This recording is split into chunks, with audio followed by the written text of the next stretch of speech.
নয়টা 13 মিনিটের সময় আমাদের ওখানে সংবাদ পাওয়ার সাথে সাথে আমাদের দুইটা ইউনিট নিয়ে আমরা দ্রুত এখানে ঘটনাস্থলে চলে আসি। এসে দেখি যে আগুন জ্বলছে।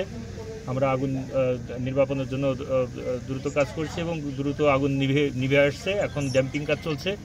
আসলে ক্ষয়ক্ষতির কথা এভাবে আমরা বলতে পারছি না তদন্ত সাপেক্ষে, কারণ না দেখে আমরা বলতে পারবো না যে কত টাকার ক্ষয়ক্ষতি, যে কী কী মাল পড়তে পারে এটা আমরা বলতে পারবো। সূত্রপাত আমরা এসে আগুন জ্বলছে সেটা দেখেছি। হঠাৎ করে আমরা যারা স্থানীয় আছে, জনগণ আছে, তাদের কাছে শুনে এবং তদন্ত সাপেক্ষে বলা যেতে পারে যে কি কারণে আগুন লেগেছে। মামলা রুজু হয়, তো আসামিদেরকে গ্রেপ্তারের লক্ষ্যে আমাদের একাধিক টিম মাঠে কাজ করতেছে। তো ওই ঘটনারই প্রেক্ষিতে এলাকার কিছু সংক্ষিপ্ত জনতা শাহিনের ঘরে আগুন দেয়। তো ফায়ার সার্ভিসকে কল করা হয়। ফায়ার সার্ভিস যথারীতি আগুন নিয়ন্ত্রণে নিয়ে আসে।